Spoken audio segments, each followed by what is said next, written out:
Ini tanaman yang perlu ditata ulang atau diregenerasi atau dirubah dengan jenis tanaman yang lain yang juga tidak memerlukan sinar matahari banyak pada setiap harinya, setiap saatnya.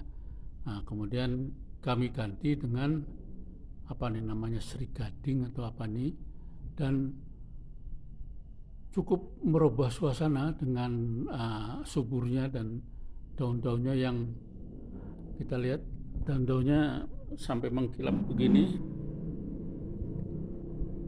jadi menambah semarak ruangan tamu, dan setiap hari dipandangi rupanya ini juga cukup menghibur, cukup membuat suasana menjadi baru di ruangan tamu kami, sehingga cukup senang ya merawat, mendapatkan tanaman seperti ini. Tapi ini juga sudah mulai harus ditata ulang.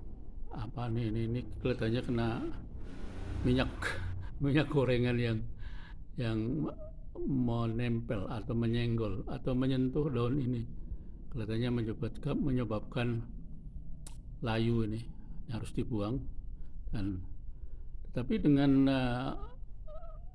bertambahnya ini ternyata perlu regenerasi, perlu tata ulang ruangannya dengan tanaman-tanaman yang sejenis.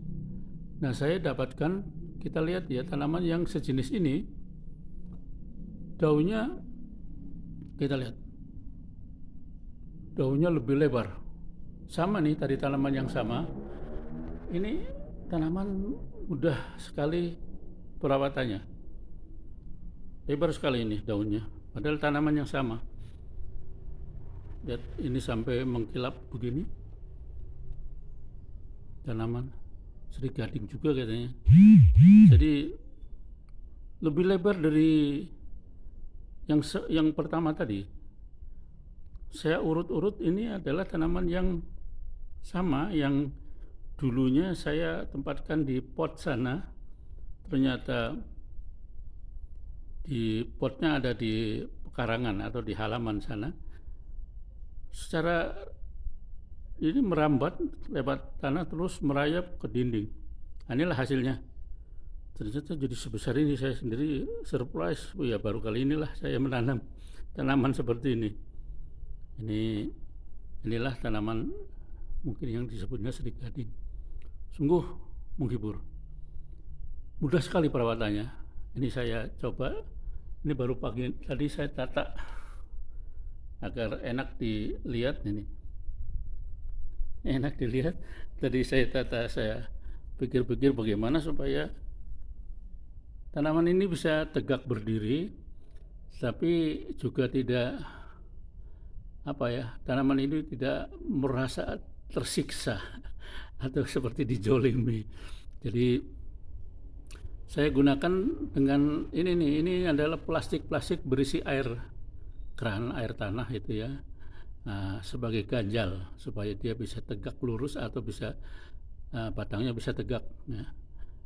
Saya hanya ganjal-ganjal dengan ini, mungkin rekan-rekan bisa mendapatkan lah, ini gampang di plastik yang mungkin 1 kilo ya, disebutnya 1 kilo volumenya.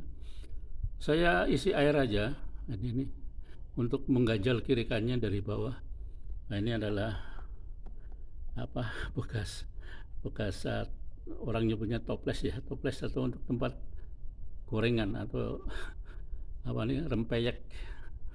Nah, ini saya cuci tadi, terus kemudian saya isi dengan plastik transparan. Biasanya memang dulu sering kami gunakan untuk wadah makanan plastik ini maksudnya.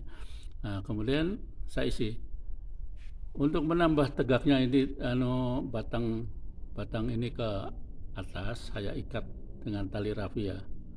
Mestinya sih pakai kawat aluminium seperti yang dilakukan oleh penghobi tanaman bonsai. Itu dia membentuk ranting-rantingnya dengan memaksa ranting itu menjulur atau mengarah ke tempat-tempat atau ke arah yang diinginkan oleh pemiliknya. Tapi karena saya tidak memiliki kawat aluminium tersebut, maka saya gunakan dengan tali rafia. Cukup membantu.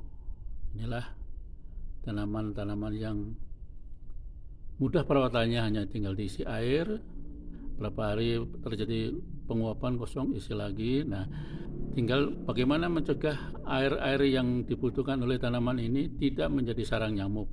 Itu yang perlu dipikirkan.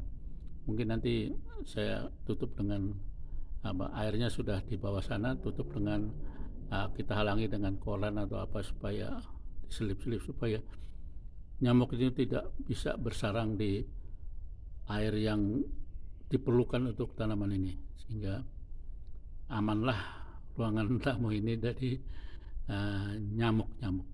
Demikian ini saya senang sekali bisa